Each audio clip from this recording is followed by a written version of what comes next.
Are you ready? I am ready. Oh, that's loud. Sorry, kids. John Peckman Podcast, Connecticut Valley School of Music and Dance, beautiful downtown Portland, Connecticut. Come over the bridge, go through one satellite, start looking left.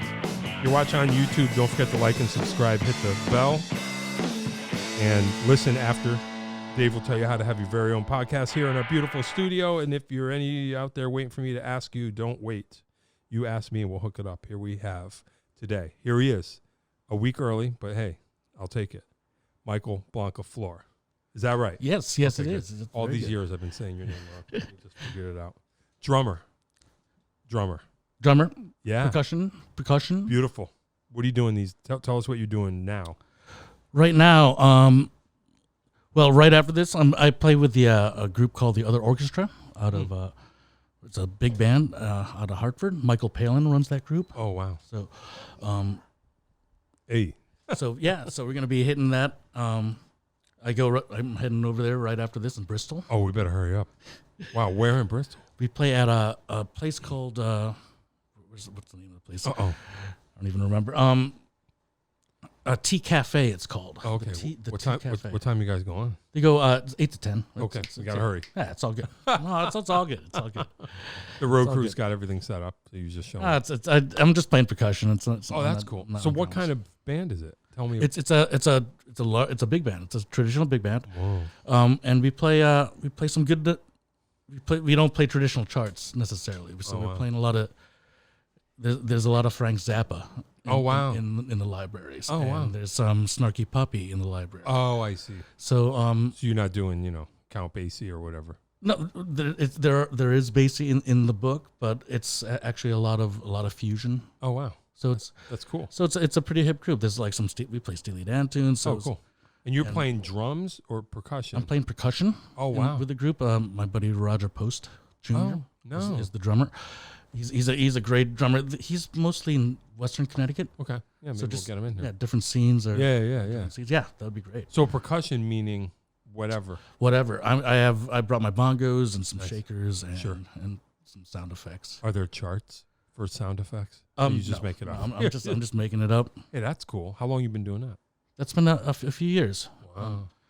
A few years now. So that's every Tuesday we play at Tea Salon / Cafe in downtown Bristol. Wow. We used to be at Black Eyed Sally's on Tuesdays. Oh, right. Yeah. All right. I'll have to check it out. No more Sally's. No more Sally's. I guess it's been hard to staff downtown Hartford places on Mondays and Tuesdays. Oh, I got you. Yeah. So Yeah. The big reset. Back in the day, it was easier. mm-hmm. Yeah, well, that's cool. Yeah, I'll have to come out sometime after. Yep. Yeah, Yeah. That's killer. Yeah, it's pretty fun. Yeah. So it's a nice large band. How many people? There's 4 trumpets. There's 4 trombones. Wow. 5 saxophones. Wow. And then a rhythm section. Wow. Guitar, bass, guitar, piano, Yeah. And percussion. and percussion. Yeah. Wow, that's wild. So that's my plug for the Other Orchestra. Yeah. Mike Palin's. There's enough room? Yeah. That's Wow. we just need some more people to come and hang out. It's actually it's a good hang on Yeah, Tuesdays. yeah. It just the Sounds band like sounds fun. great. We just need some people getting down there. Yeah. That sounds like fun. All right, I'll have to start making the scene. That's cool. Actually, all right. So I know, because I happen to know, because I found out, Berlin native. Yes. Berlin, my new hometown. We've been there since last November. No, I know. We've been neighbors for all this time. I know, it's awesome. Yeah. So grew up in Berlin, Yes, Berlin Public. over on Peter Parley Row. Is that right or no? No, I live off of Off Peter of there. Parley. Okay, Yeah. all right. Down in Dunham Orchards. Okay, all right. I'll have to Behind check it Willard out. School. Yeah. That's cool. So grew up in Berlin. What was that like? It's Cool? yeah, it was cool. It was cool. I love it, but I'm Yeah. not too involved. No, it was cool. It was good to get out. It was good to get out of Berlin for a while and Sure. and see the world a little bit. But yeah, I'm there now, so it's good. You started playing music in When fourth grade. In Berlin. Yeah, in Berlin they used to start people in 4th grade. Ron Campanerio was my first band director. Oh, cool. And he passed away a few years back. And what school was that? Willard yeah. Elementary. Yeah, right down the street. down the hill. Yep. And then he was also the middle school band director. Oh, cool. It was at a time when like you knew some of the staff of the music staff in the town, like Yeah. they kind of knew them. Yeah, through yeah, your yeah. career. So he was there through middle school, and then I had 1 year with this guy named Paul Karam, who was there at the high school after my middle school years.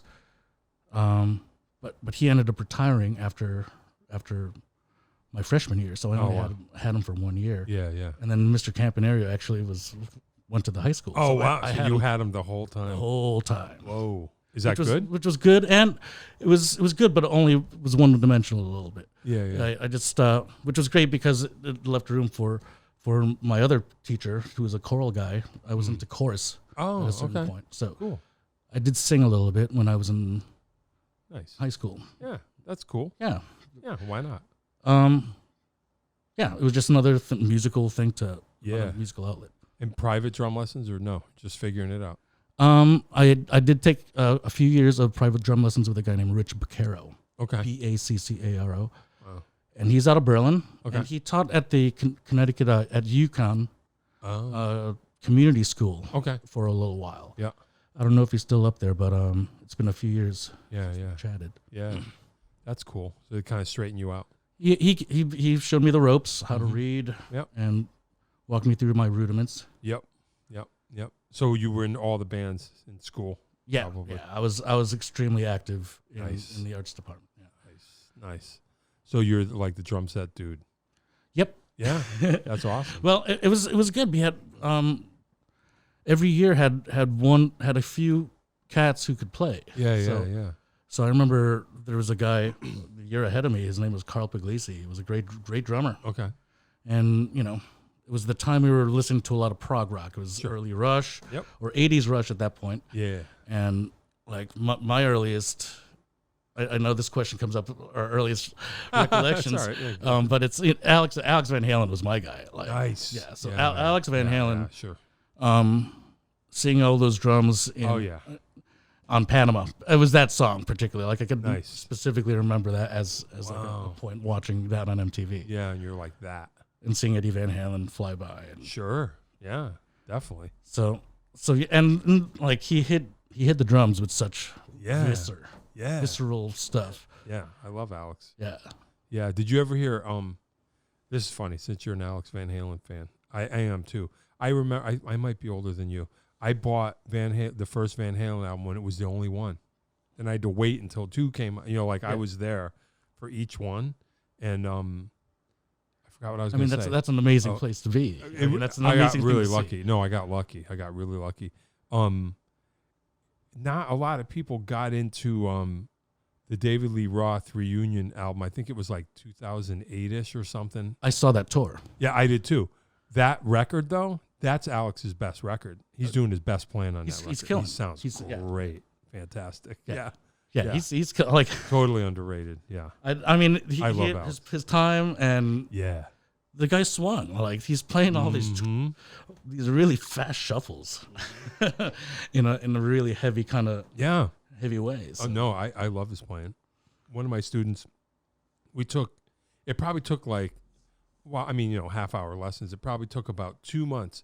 I wrote out and we learned the entire drum break to Light Up the Sky on Van Halen 2. There's like kind of a drum solo. Yeah. And it's totally crazy. But he plays over the bar line, the phrasing. And I never, when I was a kid, younger, I kind of knew what it was, but I was like, is this an odd time or like what's going on here? And then when I wrote the whole thing out, and I was like, no, it's all, it's 8 measures or 16 measures or whatever it was.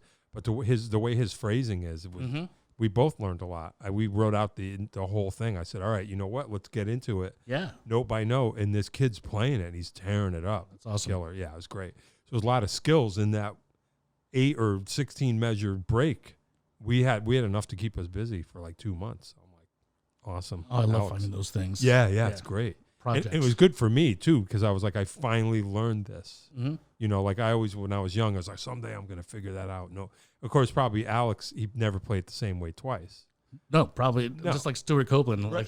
Stuart always talks about that, about like, you play something for the 20th time, and then it gets printed, and then it becomes the Bible. And then and everybody expects you to. Yeah, well, that's cool. I'm sure Ringo was the same way. Yeah, I mean, but as a teacher, it's fun. Anyway. Not that I'm just looking for skills. So, but in just that little drum break, there's enough things in there to keep us busy. Rhythms. I mean, let's just talk about rhythms. Yeah, there's a lot. Alex is and swinging and swinging, totally. interpretation. I mean, rhythms are what we do, right, as drummers. Yep. So it's like we dig into what the rhythms are doing. Yep, great stuff.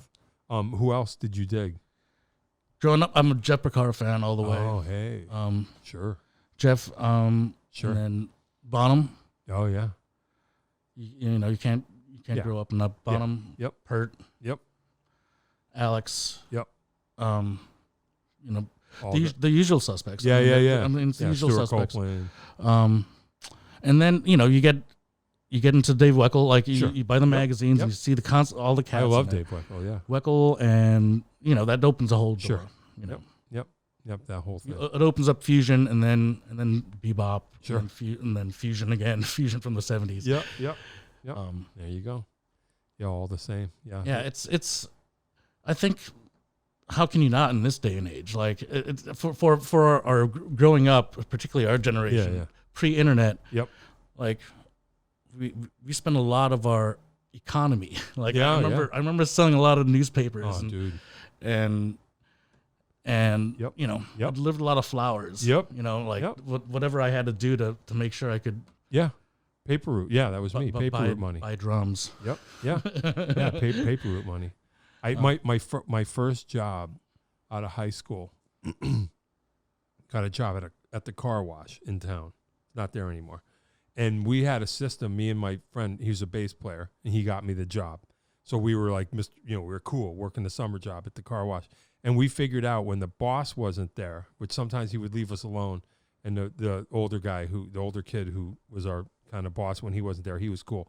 And we had a method where when the boss left, we would turn off the dryer at the end, so we would have to hand dry the cars as they came out, and people would tip you because they would feel guilty because you're sitting there drying their car. It's the hustle right there. Oh yeah, we used to make like $50-$60 in singles and tips, and I would get punch out of work and go right to the record store like immediately. That was the way we did it. That's what we did it. Yeah, like, and if we kept that blower plugged in, my record collection would have been half. Right. It was just like I did all that just to buy records. It's like it was crazy. A lot of my early earnings were all to entertain myself, in certain ways. Yep. So definitely. Well, but that's. I mean, I don't think in retrospect, now you pay for a phone monthly, right, which brings all the entertainment to you or whatever. Yeah. Whatever. It's how the economy has shifted. Yeah. No, I'm right there with you. Yeah, so I remember Tuesday was like new release day. Yeah. So you would go and scope it out. I had an inside. Totally. I had an inside person. I had someone. I could go in Monday. Were you Integrity in Music? No, Merle's Record Rack in Wallingford. That was our spot. And I went to high school with the girl, one of the main girls who worked there, and she used to put she would let me look at. I would go if I went there Monday before close. I could kind of get the pick of what came out tomorrow. Oh, that's awesome. Oh, dude, I'd be like, I'm gonna go. I would call her. How many new? She goes, yeah. There's a. I'll be right down. Nerds, but that's the way it was. That's how Yep. Or staying out for tickets. Oh yeah. Like this. I remember I slept out. I slept out on the side. Then you tell me your story. There was a place in Meriden. They had. It was like a furniture store. I don't even know what it was called The Sound of Music. So it was probably a stereo store, but they had a Ticketron machine. They could sell tickets there. It was like the only place in town that you could get tickets. I slept out on the side of that building to get police tickets in 1983. That's awesome. Oh yeah. Went there, 2 a.m. and so cool. Got in line, and then you would get in, and they had, how many tickets you want. And I'll never forget this. They had a cigar box with the seat layout taped to it. And you would say, here's where your seats are. And you would look at the box. Oh man, we're over here. Yeah, we slept out for tickets. That's amazing. Yep. It's all analog. Like there's no oh yeah things on a cigar left there with box. the ticket. Yeah, and he would say, this is where your seats are. That's amazing. Oh yeah. I'll never forget it. I still drive by and I look in the side of that building and go, that's where I slept right there for tickets. Yeah. Crazy. We're old. Yeah. Yeah. It is, our experiences growing up. That's what we did. That's what we had to do. My place was G Fox. Oh yeah. G Fox at West Farms Mall. Nice. Was the place. Yeah, they had a Ticketron. They had a Ticketmaster or whatever. Whatever it was. Upstairs. Yep. And they'd let you in at a certain point. Yeah, where the returns were out in the behind. Yeah. So that was the place, and I don't remember exactly. I don't know if it was Rush tickets or Van Halen tickets. It was something. It was. By the time I was able to actually afford tickets, I think it might have been early '90s Rush. Yeah. Right. Yeah. Presto. Yep. Or Clapton. Like I saw Clapton a bunch of times. Oh, really? In that early '90s cool era. Did you slept out? I don't necessarily remember. But getting in line. Oh yeah. You had to go get in line. Yep.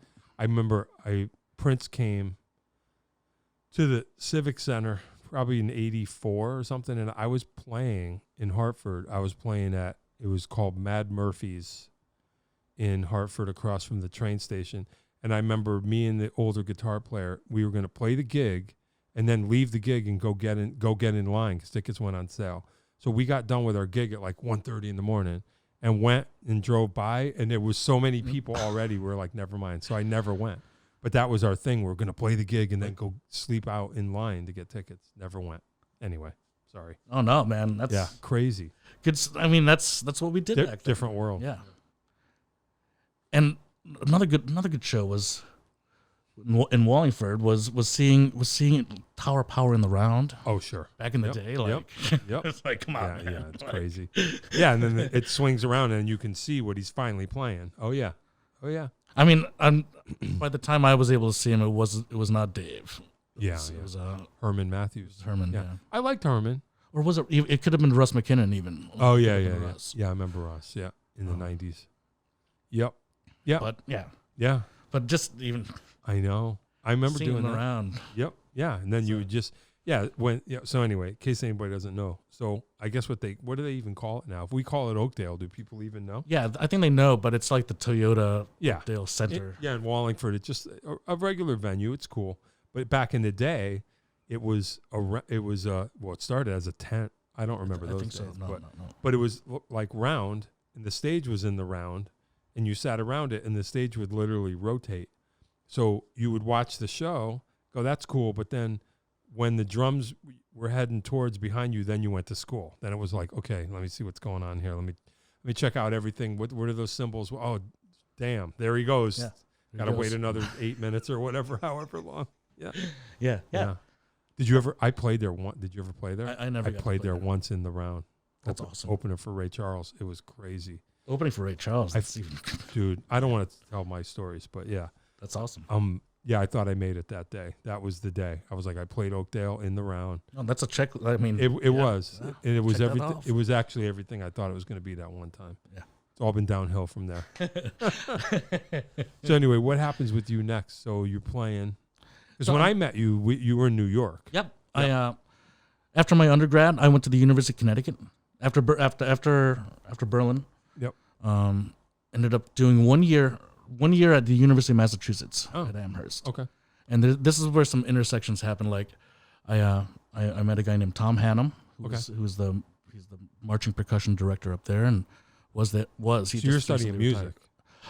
Yes. Okay. I actually did not get into music school right after. Oh, wow. Right out of high school. Okay. But it was through his guidance, actually, I got into the music school for second semester. Cool. But then I transferred to UConn actually after that. Oh, okay. 2 semesters at UMass. Yep. And set me on a way, and then kind of saved some money at UConn, but had some amazing experiences there. Yeah. So that's where you met all the characters. Yes. Yeah. Basically. Such as. That's my college band basically started at that point, and we had a band called the Earl Scheib Five, where I met. That's where I met Jay Wiggin. Right. Okay. And this is how it all happened. Yeah. This at UConn. Yep. A good buddy of mine, Frank Picarazzi, was a vibraphone percussionist. Yep. He was a senior when I first got there at UConn, and he was the vibe player and like the band leader and the songwriter. So when he is there an Earl Scheib? Earl Scheib is actually Is there an actual person?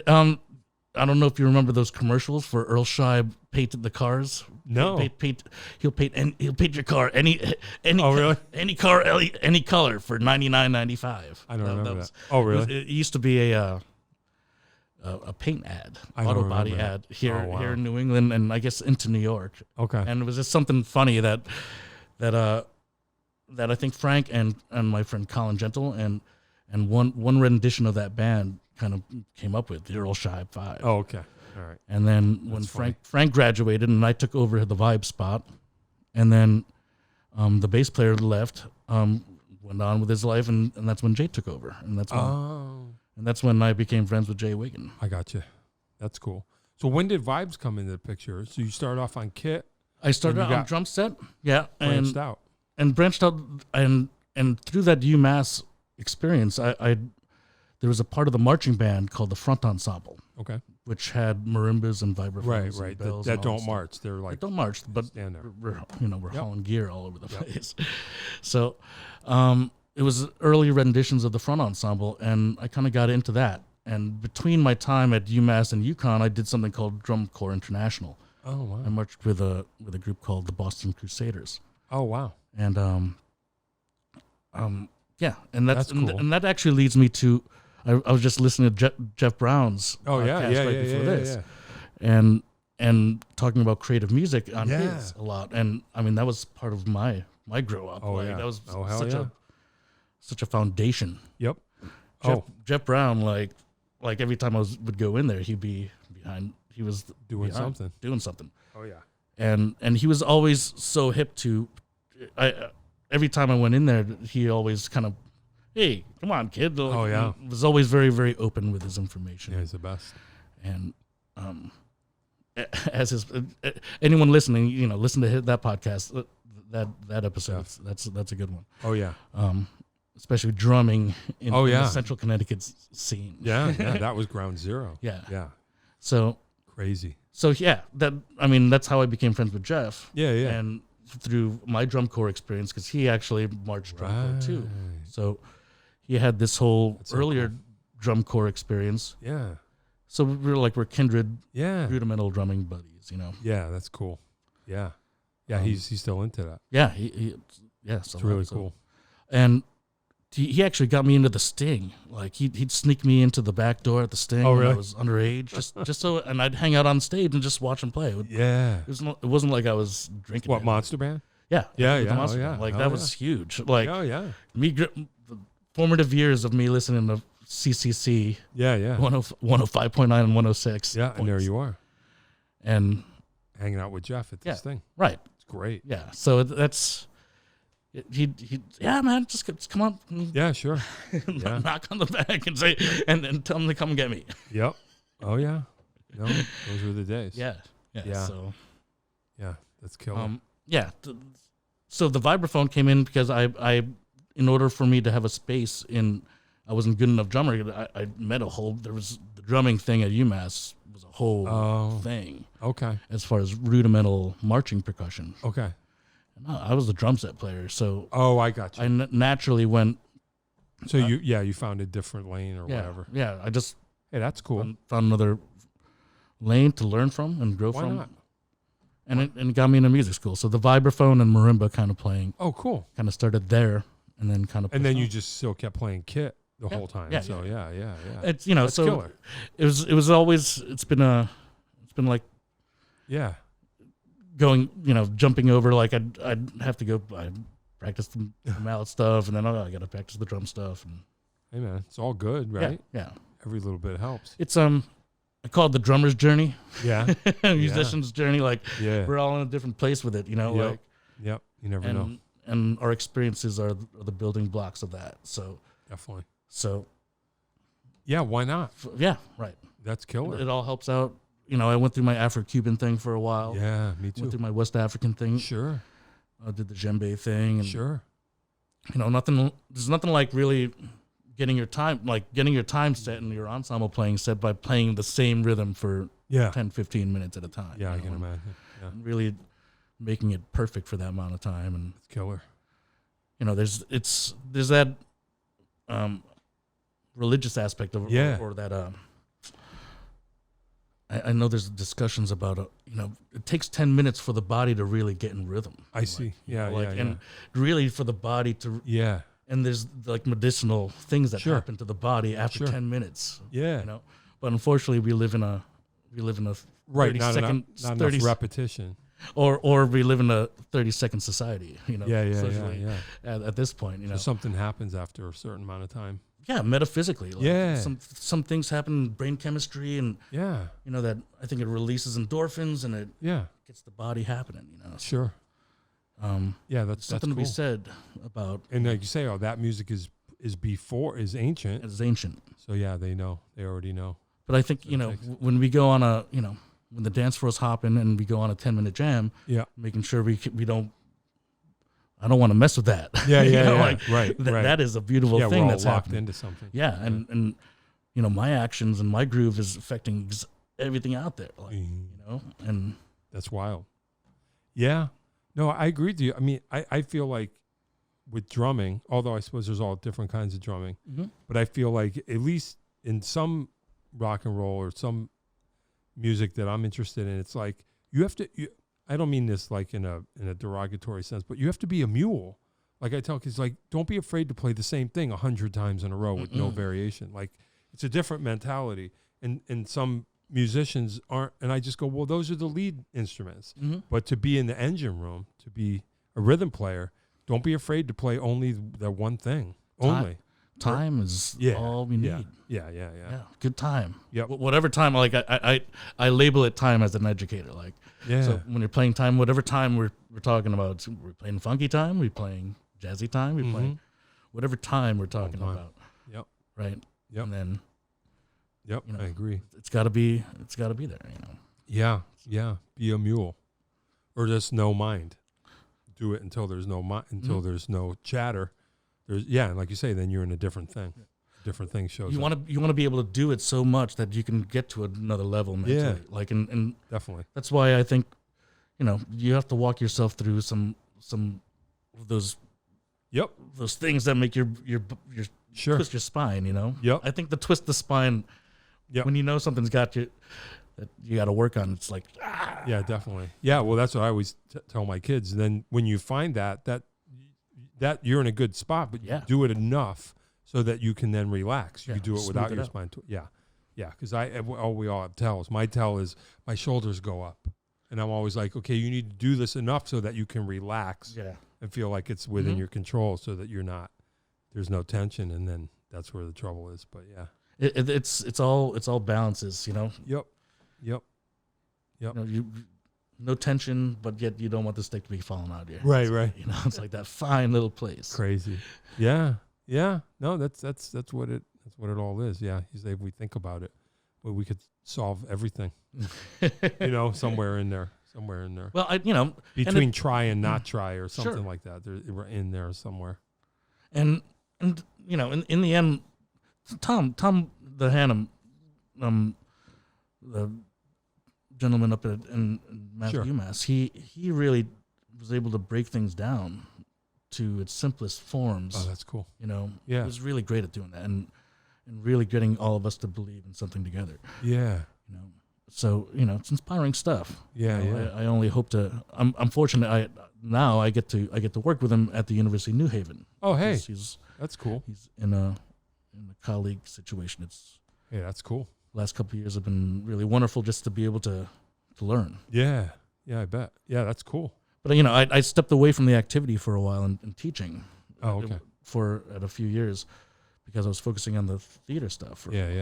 So let's. All right. So well, no, that's all right. We'll get to it. So you're UConn. You're mixing with Jay Wiggin, which is not advised. And then what happens? Lisa Ladone was part of that crew too. Right.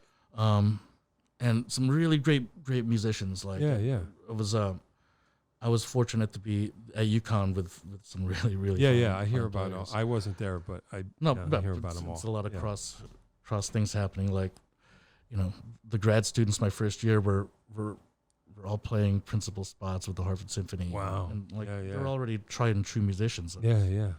really Killer. Yeah, it's nothing like, surrounding yourself with people better than you to get better. Always. Always. Just to get better. Yep. So yeah, that happened through the 90s. That's basically the 90s for me. And that's how we got to know the Adios Pantalones guys. Oh, right. All those guys were all contemporaries. So, Yep. Floyd Kellogg Yep. and Chip. Yep. Johnny B. Yep. That's right. Yeah, all those cats. All the guys. Yeah. Those guys were a lot of fun. We shared a lot of gigs. Yeah. We shared a lot of stages. Yeah. The Rock 104 Fest one year was like Adios Pantalones and the Yellow Shop 5 were back to back. Yeah, right. It was awesome. Like it was a great afternoon. Yeah. Yeah. Killer. How'd you end up in New York? 'Cause that's when I first met you. Yeah, that's when I moved to New York, it was December 99. Okay. That's basically, I finished UConn in 99, stuck around for the fall of 99 in this area, and then I got a call from while I was in high school, I was in a couple bands. Okay. And like let's rewind real quick. My first gig in a rock club was at where was it? It was in Terryville. Andy's Rock Cafe. Remember this? It was on Route 6. Oh, boy. All the way out in Terryville. Yeah. But you'd hear all these places. They would be advertising online, or you'd see them in the Advocate. Sure. And as young artists, you like, where do we got to play? Yeah. You start, figuring that stuff out. So the bass player singer from one of those early projects, my early bands was move to New York. Okay. And need a roommate. He called me up in like November, I think. Oh boy. Of 99 and said, "Hey, just got a hold of me. If you know of anybody who's gonna, be coming down here, let me know, because I have a room open." I was like, actually. Oh wow. You were ready to go. I think I was ready to go at that point. Yeah, that's cool. So I took the opportunity. So that was December 99. I worked for an internet startup. Okay. Underneath the Brooklyn Bridge for a couple of weeks. Oh wow. And then one of my friends, one of my good friends, Yoram Aldoubi from Brooklyn. He lives in Brooklyn now, but he's originally from Trumbull. Okay. And we were buddies at UConn, and we remained buddies through the 90s. And he ended up finding me another job at the Sci-Fi Channel. Oh wow. It's called the sci-fi.com, was the internet. Wow. Part of the Sci-Fi Channel. Yeah. Early internet. Wow. And I had some, because of the Earl Shy 5, I actually figured out some internet stuff. I learned how to build websites. Oh wow. So that opened up a whole right place, right time. Yeah. Opened up a whole nother avenue. Hey. For me. So I remember this. My first week was February of 2000. Whoa. It was my first week at the Sci-Fi Channel. Wow. And that same week, actually, I remember Jay Wiggin came down and we saw Beck at Radio City Music Hall. Sure. Yeah. For the Midnight Vultures tour. Yeah. So he loves that album. I mean, it's killing. Sure. It's great. Album's killing. Yeah.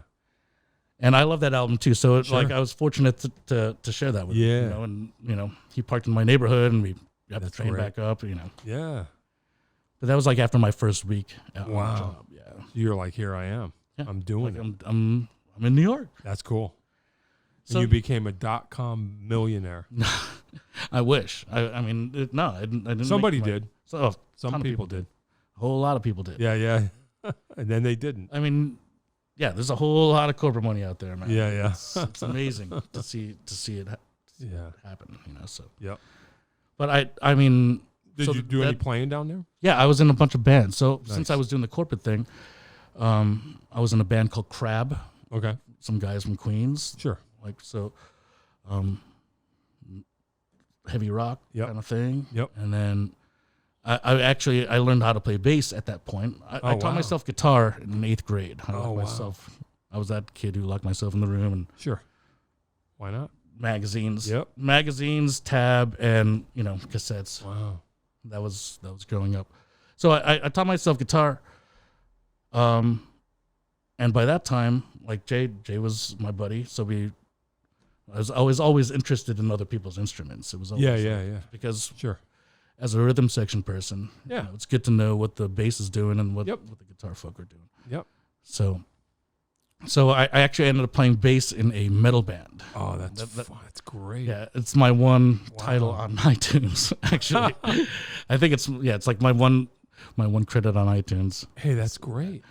Wow. So you did a lot of stuff. Yeah. So That's and that was based in a metal band. This is like, did they even know you were a drummer? Don't even tell them. Yeah. Oh, they did. The drummer was still a great friend of mine, Scott. I'm just saying, imagine if people they know of you as a bass player. They don't even know you play drums at all. Oh, yeah. That'd be killer.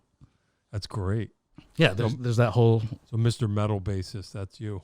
Yeah. Wow. And they're playing Wigan Stock back in the day. Wow. Yeah, that was fun. That's so I brought funny. him up. Yeah. I brought him up and we ended up playing Wigan Stock. Yeah, that's great. That's so funny. Yeah, killer. Yeah. And Jacob played drums. You guys should have made a band. I mean, it was always incarnations of stuff always Yeah. happening. So, Yeah. That's so funny. So, yeah, that was through I think 04-ish. Yeah. I ended up being laid off from that gig. Oh, man. It's all good. Yeah. I ended up teaching. Became an artist in residence at Cheshire Public Schools for percussion. Oh, wow. So I was just teaching percussion, but still living in New York. So Wow. that was started in 05. Mm-hmm. And I moved out of the city in 11. So Oh, wow. All right. So you gave it a good enough go. yeah, I mean, and you're my at that network point is you still decide where you want to be. Right. You just say, okay, I could stay here. there. Right. I mean, and it was just a matter of Like you didn't fail. Like No. you were there long enough to go, I'd rather be here or wherever. and that network is still there. Like that, those Yeah. opportunities, and Right. and I still have. That's cool. My network is I'm still working there. Yeah. Still, so. Wow. Hey, that's cool. Yeah. So that's when I started doing more musical theater stuff. I became a true freelancer at that point. Wow. So I was able to get some W-2 income. Sure. Yeah. So to kind of even out my W-9 income. Yep. I hear you. And that's where you're. So how do you get involved in that, in musical theater? I don't know that whole scene. It's reading drummers, reading percussion. Since I was a percussionist, it kind of. I always liked. In that setting, I like to be the guy like an octopus, kind of doing a whole lot of different things at once. So it was always a fun challenge. Yeah. So you're like, I get involved in this. Do you know Rich Dart? Do you know Rich? We know of each other. I listen to his podcast. Yeah. He's the same kind of thing. Yeah. So it's that's always what I learned from those gigs. It's a good chunk of income. It's good solid work. It's like working. I'm a working musician. Knowing that I can. 8 o'clock, I'm hitting every night. Or, or sometimes twice a day, some doubles. Yeah, that's cool. It's a beautiful day. People are out, man. Yeah, that's what it is. Yeah, it's the motorcycles are out. Yeah. That's cool. So you did musical theater. Are you still involved in that? Yeah, I do a lot still. Hey. So everything that you got involved in paid off. Yeah, a lot of it. I mean, in high school, I was involved with drama club also. My first show was my freshman year of high school. Whoa. Hey, that's cool. Yeah, and it was just another job and something to become a part of the community. Yeah. So you pretty much did everything that you set out to do. Well, now it's just a matter of climbing the gig ladder. And just keep networking. And, it's a hard, it's a hard business. Yep. So, definitely. Love hearing stories about back in the day where things were, people were making so much money in X amount of time, Yeah, I guess. It was just it's a good kind of image of where people put their money, right. People gave Yeah, they cared a little valued about it. Yeah. That type of value.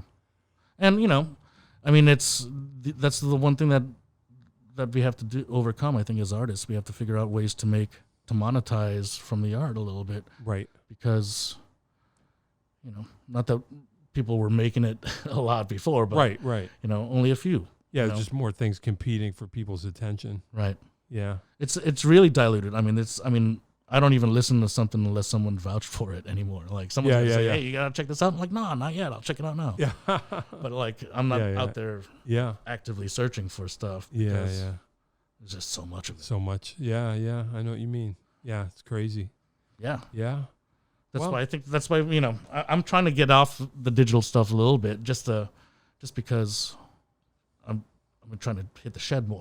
Yeah, right. Right. Trying to do that thing. Yeah. What are you working on? What are you doing? It's a lot of maintenance. Like I still think my time sucks. You know? Like it's things like just putting myself through the process of being trying to be as good as I can. Yeah. What do you find the most difficult? Just curious. Well, I mean, I'm trying to find balance. Yeah, I think that's the biggest thing. Yeah. Finding balance to work my independence. Yep. It ends up being like working out. Yeah. You have to treat it like, okay, this is leg day. Yep. This is arm day. Yeah. So this is drum set morning. Yeah. Or this is snare drum morning. Wow. You got to keep all of those. See, that's what you get for being good at so many things. You got to maintain. You got to maintain them all too. You got to maintain your heavy metal bass chops in case that bell rings too. The damn straight. Damn straight. You're like, yeah. What bass did you play? What was it? I played. I bought myself a Spectre. No, I bought myself a P bass. No, I bought myself a Fender because I was friends with Jay Wiggin. Like, yeah, right. Jay, like, just buy a Fender. I was like, okay, I'm gonna buy a Fender. How wrong can you go? Right. Killer. So yeah, I bought a P bass deluxe. It's got the soap bar. By the bridge. Yep. So I'm like, okay, it's not a one trick pony. Yeah, that's cool. Do you ever play guitar on a gig? Guitar gigs? Yeah, I used to sub for Jay. For the Concrete Jungle, he had that hip hop band. Oh yeah, that's right. And he used to play guitar and keys and a little vocal. Oh wow. So I used to sub. I subbed three rhythm section chairs in that band. That's great. At one point, so you're the dude to know. I played bass at one point, and then I think I played guitar a couple gigs, and I sat in the drum chair a couple. That's awesome. So that was always fun. Hey man, that's cool. Yeah, one way to keep working. Yeah, just trying to be all those things. Yeah, and try to and do them authentically. I think that's what I'm trying to, Yeah, definitely. I broke my Jameson book out. I'm like, sure. I'm trying to learn how to read. Wow. And build upon the skills that I've already have. Sure. So rhythm. I hope all those rhythm things that I've been doing all these years have paid off. Well, it's like you say, it's all rhythm. It all comes down to it. I mean, that was the thing. I don't know about you, but I've heard people say this, I guess. But that was the thing, being primarily a drummer, that used to turn me on about Van Halen was Eddie's rhythm playing. Yes. You know what I mean? Yes. That connection. Yeah. And how Michael Anthony just go yeah. And like just laid it down. Yeah. I mean, there was no question. Yeah. But just people think of Eddie as the thing, and I'm like, yeah, but it's all rhythmic phrasing though. Yeah. Even his soloing, it's all about rhythm. So it's all rhythm. It's all. Yep. Definitely. I was teaching a camp. This past couple weeks. Oh yeah. I've been fortunate enough to work with the Greater Hartford Jazz Jam. Oh, cool. It's out of West Hartford. Yep. The great Jim Antonucci from Hall High Schools kind of runs it, and this year his wife from Canton High School, Rachel Antonucci, okay, kind of piggybacked, kind of tandem ran this jazz camp. Runs 2 weeks, 8 in the morning to noon for the past 2 weeks. Wow. And teaching middle schoolers how to play jazz, how to improvise and how to express themselves. Wow. Non-verbally. Wow. Yeah. That's wild. Yeah, teach them particularly I take care of the young kids and talk a lot about the blues, and yeah. That's where we're starting. Wow. And yeah, it's a lot of fun. Yeah, that sounds pretty wild. So, I forgot where I was going with that. Oh my god. Just things. Yeah, just things. Just like those were the past 2 weeks. Rhythm. We were talking about rhythm and. Oh yes, rhythm. Yeah. He was talking to one of the bands. Jim Antonucci was talking to one of the bands, and like, you can your rhythms has to be good. You could be climbing a couple notes here and there, Right. But if the rhythm's not happening, Right. then Yep. it ain't happening. So, I agree. Yeah, So, definitely. That's what it's all about. mm-hmm. Yeah, definitely. Nice. All right. You know what's coming. It's some Are you questions? ready? Am I ready? You must have been thinking about them. I have been thinking about them a little bit. So you are a consistent practicer. We kind of already covered that. Like I try to be as working on much as I something. can. Always, because I've opened up to the melodic and harmonic too. So Yeah. So I added the steel pan recently. Wow. Some steel pan playing. Hey, that's cool. So it'll never end. Yeah, no, it is a lifelong journey, which I'm trying to grapple with. What's next? You don't know. No, Never know. Never know. You don't know what's going to take your interest. It's just Yeah. The next thing is going to be. That's what's fun about it. That's the beauty of the art. Yeah, definitely. Trying to find my voice in it too. Yep, definitely. No, I hear you. Yeah, it's killer. So you practicing something. Yeah. So every day, it got to be one thing or another. I'm recording. I have a little recording set up at home. So that's a whole nother craft of being able to make good recordings. Yeah. So particularly for drum, try to kill two birds with one stone. I record most of my practice sessions. So, nice. So I have, if Learn I how need to be able to, was a huge way I got through the shutdown was doing some remote sessions. And there you go. I was fortunate that I was set up, ready to go. Great. So killer. That's killer. Nice. It's fun. Yeah, I gotta swing over there one of these days. Yeah. We'll hang out. Cool. So Desert Island Albums. Yeah, I was thinking about. It's not fun when you think about it. No, I know, but it becomes harder. It's like these are all. Every album is a building block. There's so much. For sure. There's so much. For sure. Just because I think Van Halen 1's on there. Yeah. I think Van Halen 1's on there.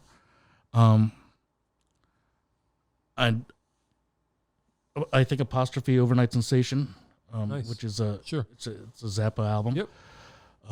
Ruth Underwood was a huge influence when I found Ruth. I don't know what that is. Ruth Underwood was Zappa's percussionist in the early 70s. Okay. Was a lady, was a woman named Ruth Underwood. Okay. And Ruth, was I think she was at Juilliard. She was a classically trained percussionist. Okay. But was found a voice in Zappa's band. Yeah. So those two albums. Hey, that's cool. Kind of, and also who's on that? Chester Thompson's on that record. Okay. Which is his drumming is amazing. Yep. And it was a time when, or Ralph Humphreys was also on. So there's some double drumming going on there. Killer. Thinking. I know. Man. It's that.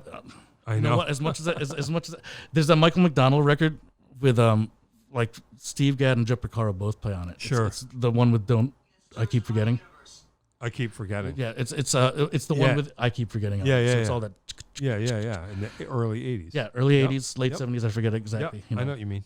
Yep. It's his face on the cover. Yeah. Right? Yeah. But like him and Gadd are kind of going back and forth on the whole record. And it's really killing. Killer. Yeah. As far as like how to play in a pop song. Yeah. Those are. Yep. That's how you do it. Yep. Definitely. I agree. I agree. So many. I know. So many great ones. I would have to put. I got to put Revolver on there. Sure. Oh, good. So you're a big Beatles fan. I went through my Beatles phase. Sure. And then. Yeah. I mean, something fun. There's the fun stuff, and then there's like the educational stuff. Yeah. Like kind of, like I hear you. Those are the things that to go for. I'd say A Sign of the Times with Prince. Nice. Yeah. Sure. That's that has enough material for me. Yep. Definitely to keep me going. Yeah, for sure. Yeah, I hear you. I mean, Prince. Yep. When I discovered Prince, that was a. Yeah, me too. And how he evolved. Yeah. Was. Yeah. Like the guy was a rock guitarist. Like that can happen. Like can sing 4 octaves and move like James Brown. No, Prince is my number one forever. Yeah. I got lucky. I think, I think I got onto him with 1999, and then I went backwards, and I was ready for Purple Rain, and then from then on, I took the ride, pretty much all the way. And and it was nothing like waiting. What's he going to do next? What's he going to do next? Yeah. Especially with he had that mentality of like we got to keep him. Oh yeah. Keep him wanting. Him wanting, and he did it. Oh yeah. Figured that out. Yeah, I can remember. Yeah, and just whatever he was doing was what was going to be the thing. I remember hearing Kiss for the first time. I was in my parents' driveway. I just was like, whoa, it's so funky, and there's nothing going on. There's nothing here, but it's still funky. It's so funky. How'd he do that? No bass. Yeah, killer. Yeah, and that was the way it was going to be for until his next thing. Right. Yeah, I was along for that ride. Yeah, Prince. I mean, that was. I saw him Love Sexy tour in '88 in Hartford. It was crazy. It was outrageous. Yeah, it was the greatest thing I've ever seen. Was Sheila on drums at that point? Yeah. Yep. That's good. Yeah, it was killer. That's killer. Yeah, it was outrageous. Yeah, it was too good. I was fortunate enough to see the late great his what's his name? From Musicology. He played on all those mid. Oh, Michael Bland. No. Yeah. The China wave. John Blackwell Jr. John Blackwell Jr. Yeah. Yep. Like I was fortunate enough to see him a couple times. I didn't see that. Yeah. Wow. That tour. Crazy. Yeah. What can you say?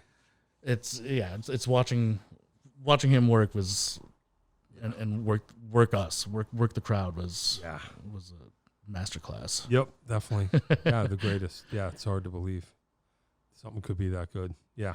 Crazy. Wow. Most mind-blowing show. Would that be it? Or one or two? That was definitely one of them. Yeah. I mean, I was able to see I was fortunate. You saw the Police. Yeah. Then I saw the last show. Oh wow. I saw the last tour. Oh sure. Yeah, like 2008 or whatever. Yeah, I was at that. I think the very last show at Madison Square Garden. Oh wow. Cool. Yeah. So I saw him in Hartford. That was killing. Yeah. Really killer. Yeah, I saw him on Ghost in the Machine tour. I saw him twice. Ghost in the Machine and Synchronicity. I was, in high Young Angry Stewart, man. He was like hitting the drums so hard. Yeah. Oh, yeah, killer. Inspiring. Yep. Killing. Other good shows. Yeah. I remember seeing the Allman Brothers from the stage in 99 or 2000. Yeah. And there was a tune in 5 that Jeff Brown and I always talk about because Jeff was right next to me. Yeah. We were both kind of zoning out on these rhythms that both the drummers and the percussionists were playing. It was like it's the tune in 5, and we talk like every time I sit down with him, we've talked about that moment. Wow. Yeah, but it's like the Allman Brothers from on stage, Otto Burbage and a young Derek Trucks. Yeah, it must be intense. That was pretty awesome. Trying to think of what else. Seeing Vinny do a clinic at PASIC, like sure.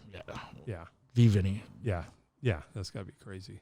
And same thing with Gad. Like Gad's had some amazing performances at because I put myself out there. I'm a member of Percussive Art Society. Okay. And every year they have a PASIC, Percussive Art Society International Convention. Sure. Where they take over all the cats. Yeah, all the cats come out and wow. They try to rotate the acts, and it's great to see what people are doing. Yeah. It's so Steve wonderful. Gadd shows up there. Yeah. Wow. That's cool. Yeah. A guy named Pedrito Martinez. He's a conguero from if you ever come across that guy. Killer. You played conga? Mm-hmm. Wow. So I put a little bit of time into that. Yeah. Do you know Ed Fast at all? No. Ed is a Harvard. He's a Harvard legend in that fact. He running a group called Conga Bop. Okay. So this goes back to the Leapak thing. Right? There's that Leapak thing from Hart but I'm also kind of, even though I went to UConn, I have like this residual Yeah. kind of heart thing because my teacher's with the heart. Sure. Also, so there's that regional kind of thing going on. Yeah.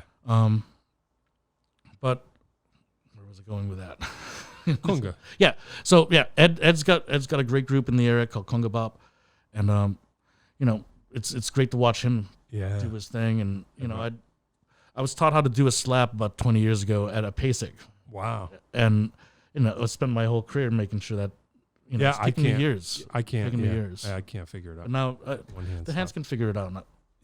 Occasionally now. Yeah, I've never been able. I kinda, but not in a significant way.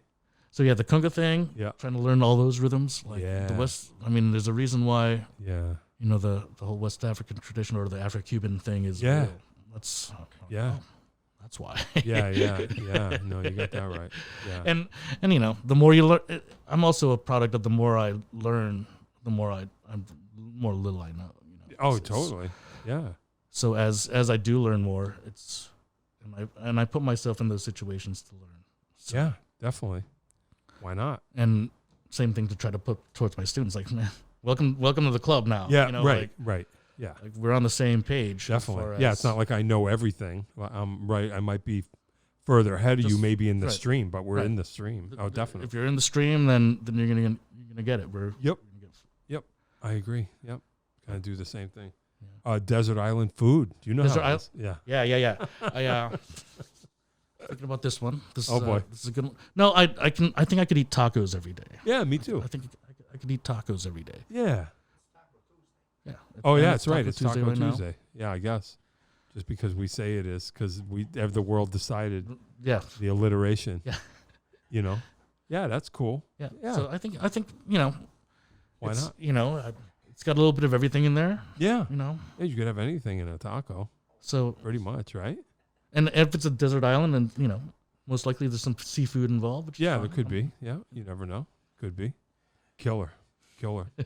Yeah. Anything you want to touch on? We're getting close. Yeah. No, we're getting close. I mean, I've been fortunate. Like I've been. Think about it. You don't want to listen to this and go, "Why didn't I?" No, I've been fortunate enough to do a lot of different things. Yeah. I'm a member or an on and off member of a kind of a community orchestra called it's a real orchestra, the Chelsea Symphony out of Chelsea, New York. Okay. Out of that neighborhood. Yeah. In the city, and I found a really great community of young artists and young musicians, and it's kind of like a barter orchestra. Like you have to do X amount of services, and then you get to do. Oh wow! Benefit from those X amount of services. So cool. If you're a performer, a classical performer, you could play concerto, or if you're a conductor, you can conduct, or if you're a composer, you can have something performed. Oh so wow! It's that type of. Hey, that's cool. Yeah, it's a wonderful. So everybody helps everybody's thing happen. Yeah, exactly. Yeah, that's cool. It becomes a little collective of young artists, or or at this point myself, I'm not so young anymore. So, but. Through that, I've been able to get a lot of work. I've done some film and television. Oh work. Wow! There's a show called Mozart in the Jungle. Wow! That I was able to be an extra on, and also be the percussion coach. So I'm making sure that all the percussion stuff that happened on, and was authentic. Or at least looked. It's movie magic. Yeah. No, I hear the actors so much information. Yeah. I hear you. But that was a lot of fun. I've done a couple movies. Nice. And that's a whole another view of team effort. To be a part of a film crew is a thing. Done a lot of things. Yeah, I've been between musical theater. It's the freelance thing kind of pushed me in. Yeah. I've taught a lot of marching band in the last 20 years. Wow. Because I used to compose music for. Norwich Free Academy, Cheshire High School, and all these programs all over Connecticut. So killer. So there's that too. Wow, you're involved in a lot. We could have done more. Yeah. Come back. Yeah. Come back. That'd be great. Think of the more things. Yeah, man. Come back, definitely. Glad to have you here. It was inevitable. You were on the list. It's just I got to make my way down the list. No, I'm glad I was able to get it in, man. Oh, for sure. Absolutely. It's a pleasure for me to be here. Yeah, man. No, it's killer. You've been here in Portland. You know Yeah. Portland. My sister runs Aragoni Winery right down Hey. right down There you right go. down 16 over here. So There you go. yeah, Hey. there See? it is. So it's small. Everything's connected. Everything's a little connected. It's all connected. All right, I'm going to press the button. Yeah, man. Don't be scared. Michael Blancaflor. Hey, Right? yeah, Okay, I got that's it. correct. Sorry, I've been saying it wrong the whole forever. All right, you were here. Now you're off to a gig. Yeah, Wow. there we go. Busy guy. Busy guy. Excellent. All right, thanks for being here. No. I really appreciate it. Pleasure is mine, Oh, man. killer, man. Thank you. I'm glad we got this. A lot of fun. Yeah, man. All right, go see him, the other orchestra in where are you? Bristol. Bristol, tonight in an hour. All right, hurry up. John Peckman Podcast, you got to hurry up. But drive safe. Don't drive too fast. John Peckman Podcast, Connecticut Valley School of Music and Dance. Come through together. Listen for, all right, that's all. I ran out of time. Okay, kids, that is all. If you'd like to start your own podcast, give us a call at Connecticut Valley School of Music and Dance. Our professionally designed podcast space is here for all your recording needs. Rent out our studio to do interviews with up to 4 people, to record audiobooks, social media content, and all other recorded material. Our rentals include a private studio along with our professional-grade podcasting equipment, and we can customize your output to whatever your needs are. We also have green screen capabilities, which will expand to video capability if you so wish. So check us out here at convalley.net/podcast.